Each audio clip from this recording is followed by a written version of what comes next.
අයිබෝන් මේ වීඩියෝ එක ඇත්තටම මේ ටුවරිසම් සෙක්ටර් එකයි හොටෙල් සෙක්ටර් එකේ හොටෙල් ෂෙයාර්ස් කරන පොඩ්ඩක් ඇනලයිස් කරන්න හිතුණා. මොකද දැන් ඒකට පොඩ්ඩක් ට්‍රෙන්ඩ් එක එනවා සහ සෙන්ටිමන්ට් එකක් හැදිලා තියෙන හින්දා. අපි දන්න දැන් අපි හැමෝම දන්න කාරණයක් තමයි දැන් රට මීට මාස දෙක තුන විතර තිබ්බ සිටුේෂන් වලට සෑහෙන ඉම්ප්‍රූව් වෙලා තියෙනවා. හරි අපි කොහොමද දැන් මැනේජබල් ලෙවල් එකකට ඇවිල්ලා තියෙනවා. පවර් කට් එක තාම තියෙන 2 hours 2.5 hours විතර. එතකොට ෆුවල් සිටුේෂන් එක ගෑස් සිටුේෂන් එක සෑහෙන දුරකට සෝට් අවුට් වෙලා තියෙනවා. ඉතින් ඒත් එක්කම අපි දැක්කා විසිට් ශ්‍රී ලංකා කියන එක සෑහෙන ප්‍රොමෝට් වෙනවා. ඒකට සෑහෙන එෆර්ට් එකක් දානවා. ඒත් එක්කම ගොඩක් රටවල් ට්‍රැවල් බෑන් කරපු කට්ටිය ඒවා රිලීස් කරගෙන යනවා. යුරෝප් යුනියන් එකෙන් අපි දැක්ක සෑහෙන UK පැත්තෙන් ස්විට්සර්ලන්ඩ් පැත්තෙන් ඒ පැත්ත මේවා එනවා. ඒත් එක්කම අපිට පොටෙන්ෂල් එකක් තියෙන එකක් යුරෝප් වල යන ක්‍රයිසිස් එකත් එක්ක එනර්ජි ක්‍රයිසිස් එකත් එක්ක ස්පෙෂලි ජර්මනි වගේ පැතිවල අපිට බලාපොරොත්තු වෙන්න පුළුවන් යම් ටූරිස්ට් ප්‍රමාණයක් අපි වගේ රටවල් වලට තායිලන්ත ශ්‍රී ලංකා මේ වගේ රටවල් වලට එයි කියන එක. හරි.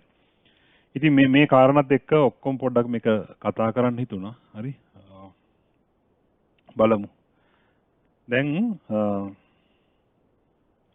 මේ තියෙන්නේ 2017 and 18 තමයි අපේ පීක් එක.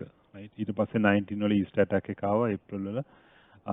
ඊට පස්සේ කොවිඩ් ඔය ඔක්කොම ගිහලා සෑහෙන ටුවරිසම් ලෝක හැමතැනම වැටුණා. right. ලංකාවේ සෑහෙන හිට් වුණා. ඒකත් එක හේතුවක් වුණා අපි ඩිෆෝල්ට් එකට. හරි. යම් හේතුවක්. ඒක විතරක් නෙමෙයි.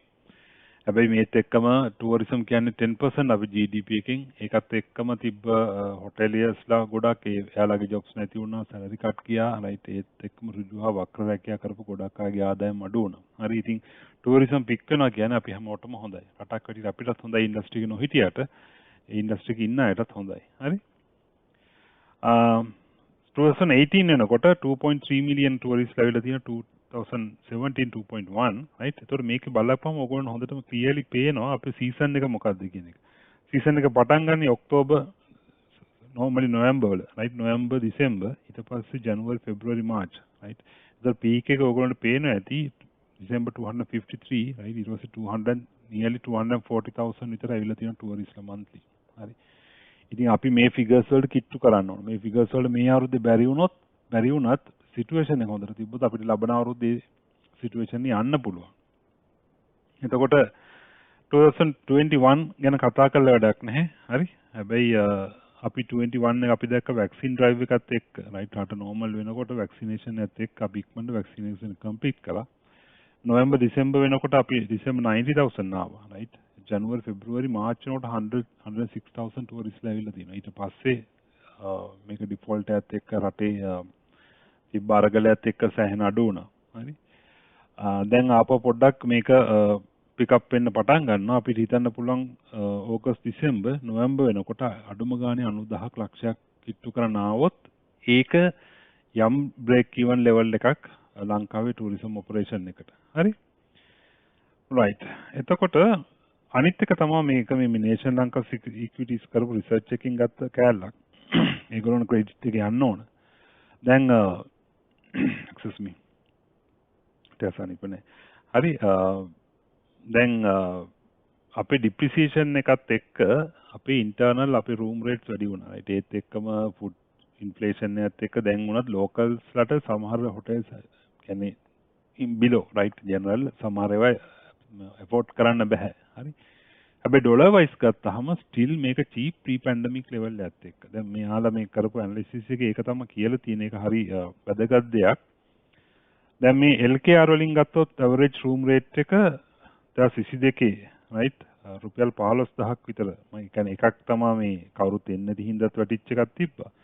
දැන් ප්‍රී පැන්ඩමික් එක ගත්තොත් 2000 රුපියල් 22000ක් විතර තිබ්බ එක මේ වෙනකොට ෆුඩ් ඉන්ෆ්ලේෂන් එකත් එක්ක LKR වලින් 35000ක් විතර ගිහිලා තියෙනවා. හරි. මම හිතනවා මේක ඩබල් රූම් එකක් කියන එක ඩබල් ෆුල් බෝඩ් වගේ. හැබැයි USD වලින් ගත්තාම USD වලින් තාම below 100 right.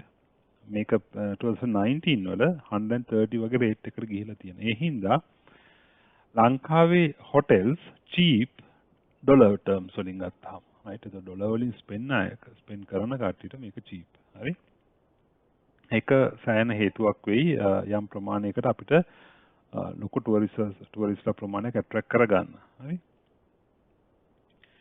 ඊට පස්සේ අනිත් එක තමයි අපේ දැන් රෂ්‍යා, ෆ්‍රාන්ස්, ජර්මනි දැන් මේ තියෙන 2018 ආපු කොහෙන්ද ආවේ කියන එක 2022 දැන් මේ තාක් වෙනකොට කොහෙන්ද ඇවිල්ලා තියෙන්නේ කියන එක. Chinese arrivals are yet to be reflected in the arrivals. Chinese තාම ඇවිල්ලා නැහැ. ඒක හේතුවක් කියන්න බෑ. එකක් එයාලගේ සමහර රෙගුලේෂන් වෙන්න පුළුවන්. අනිත් එක Chinese economy එකෙත් යම් ප්‍රමාණයක collapse එකක් යනවා. right. ඔයගොල්ලෝ අහලා ඇති Chinese property market එක සෑහෙන collapse වෙනවා. ඒකත් එක්කම world commodity prices අඩු වෙලා තියෙනවා. ඉතින් ඒත් එකම කියන්නේ middle class Chinese middle class එකේ income එක සෑහෙන hit වෙලා තියෙනවා. හැබැයි රට යම් ප්‍රමාණයකට උඩට ගියොත් right අපිට බලාපොරොත්තු වෙන්න පුළුවන් Chinese market එකත් pick up වෙයි කියන එක. හරි. හරි ඊට පස්සේ counters that exposed to Maldives already benefit. මම මේක Twitter එකෙත් කිව්වා. දැන් අපේ ගත්තාම operations වලින් Browns ලගේ යම් ප්‍රමාණයක් තියෙන හැබැයි ඒක ඊඩන් වල palm වලත් ඒක රිෆ්ලෙක්ට් වෙන්නේ නැහැ. හරි. හැබැයි Keels Hotels, KHL එකයි Edkins ලගේ අහුන් ලගේ right. එයාලගේ තියෙනවා සෑහෙන presence එකක් Maldives වල. Maldives operation එකත් එක්ක ඒගොල්ලෝ profitable. හරි. දැන් මේ තියෙන්නේ Maldives tourist arrivals now at pre-pandemic level in Maldives. හරි 2019 තමයි මේ orange color 2022 තමයි මේක තියෙන්නේ right. ඒ level එකට ඇවිල්ලා තියෙන්නේ. එතකොට revenue contribution එක ගත්තොත් මේ තියෙන්නේ KHL ලගේ right අහුන් එකේ. හරි. එතකොට මේ දෙකේ right ශ්‍රී ලංකා යම් ප්‍රමාණයක අඩු වෙලා තියෙනවා. හැබැයි වැඩිපුර ප්‍රමාණයක් කියන්නේ Maldives operation වලින්. හරි. ඊට අමතරව මම හිතන්නේ මෙයාලගේ මිඩල් ඊස්ට් පැත්තේ තියෙන ඔපරේෂන් එක ඕමාන් වල අහුන් right.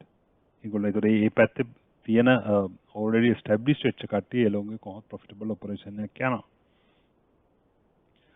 හරි. දැන් මේ තියෙන listed companies මේක ගත්තේ වෙන report එකක් share වුණ internet එකේ. හරි. හැබැයි ඒක වැදගත් හින්දා මම ඒක ගත්තා.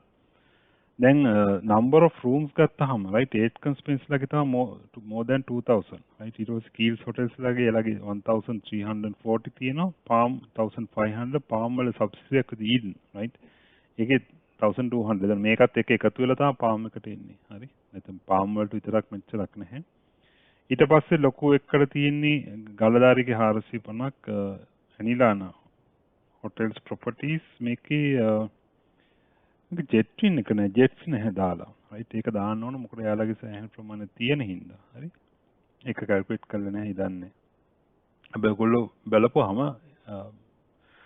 එඩ්කන්ස්පෙන්ස් ලගේ හෙරිටන්ස් ගෲප් එකට තමයි සෑහෙන ප්‍රමාණයක් තියෙන්නේ හරි ඊට පස්සේ මේක ටිකක් මේ අමුතු valuation එකක් market capitalization per room කියලා එකක් ඇවිල්ලා තියෙනවා හරි ඒකත් ටිකක් මටත් අලුත් රේෂියෝ එකක් හැබැයි මට හිතෙනවා ඒක යම් ගතියුත්තක් තියෙනවා කියලා. මෙතන බලලා තියෙන market capitalization per room කියන්නේ ඒ company එකේ total market capitalization එක total market capitalization එක කියන්නේ number of shares වැඩි කරන current price එකෙන්. එතකොට එන market capitalization එක.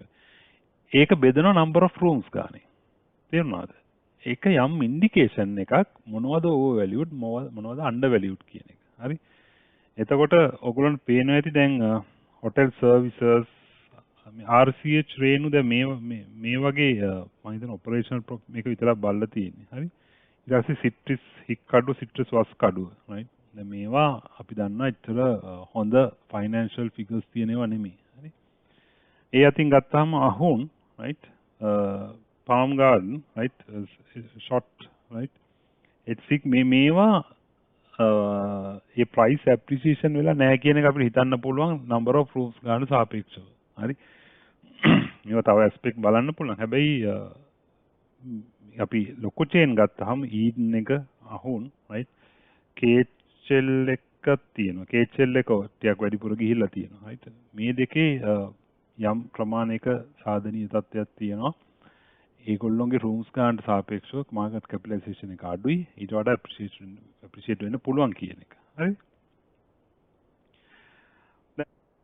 ඒක මේ ලංකාවේ රිසර්ච් එකෙම ගත්ත එක මේගොල්ලෝ බලලා තියෙන gearing ratio එකට සාපේක්ෂව price to book value. හරි.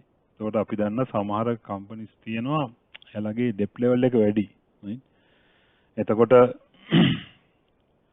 jet services බේරු BBH right මේවා තමයි වැඩිපුර තියෙන මම හිතන්නේ මේක මොකද්ද දන්නේ එකක් තියෙන land value එක විතරයි බෑ land එක විතරයි මම හිතන්නේ බේරු වල වෙන්න ඕන හරි මේක බ්‍රවුන්ස් බීච් හොටෙල් එක සමහර ඒවා තියෙන දැන් මේකේ RCH එහෙම ගත්ත රේණුක හොටෙල් සිටි හොටෙල් මෙයාලගේ බුක් වැලියු එක අඩු වෙන්න මෙයාලගේ අනිත් ඉන්වෙස්ට්මන්ට් පෝර්ට්ෆෝලියෝ එකක් තියෙනවා හරි ඊට අමතරව ගත්තාම මේ පැත්තෙන් පාම් අහුන් right මේවා මැනේජබල් ලෙවල් එක හරි ඊට පස්සේ Keells hotels right Eden right මේවා මැනේජබල් ලෙවල් එක හැබැයි තම සමහර ඒවා මේ මහවැලි රීච් හොටෙල්ස් කියන්නේ මේ තනි හොටෙල්ස් right පොඩි රූම්ස් ගානක් තියෙන ඒ වගේ ලොකු රෙවෙනියු එකක් බලාපොරොත්තු වෙන්න බෑ හරි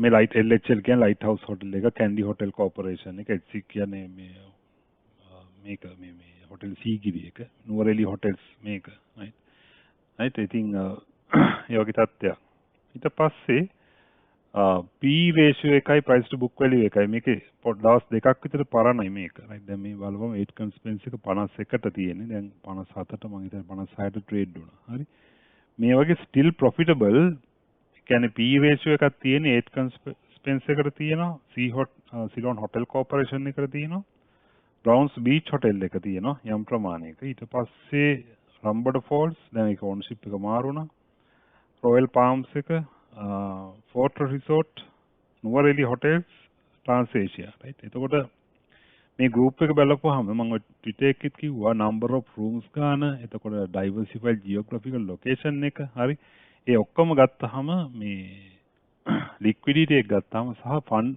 කියන්නේ institutional investors සහ high net worth investors ලා එයි කියලා බලාපොරොත්තු වෙන්න පුළුවන් ඉන්වෙස්ට් කරන්න පුළුවන් funds ඉන්වෙස්ට් කරන්න පුළුවන් එකක් තමයි ඔය 8 conspens එක ඊට පස්සේ ඊටන් එක සහ කීල්ස් හොටෙල්ස් right ඔය වගේ වට තමයි ලොකු attention එකක් තියෙන්නේ fund managers ලගේ ඉතින් ඒවා බලලා ඔයගොල්ලෝ කැමති ඒවා කරන්න පුංචි ඒවා වගේ ට්‍රේඩ් යන්න පුළුවන් shares 5000 6000 කියන්නේ 10000 පොඩි ගාණක් illiquid ඒවා ට්‍රේඩ් වෙයි පවදාට ආය අඩුවේ අන්න ඒ වගේ තත්ත්වයක් තියෙන්නේ. හැබැයි ලික්විඩිටි එක තියෙන හොටෙල්ස් වලට සෑහෙන අප්ට්‍රෙන්ඩ් එකක් බලාපොරොත්තු වෙන්න පුළුවන් මේ සිටුේෂන් එකත් එක්ක. හරි. මම හිතනවා මේක හොයපු අයට යම් උදව්වක් එන්න ඇති කියලා. හරි. බොහොම ස්තුතියි.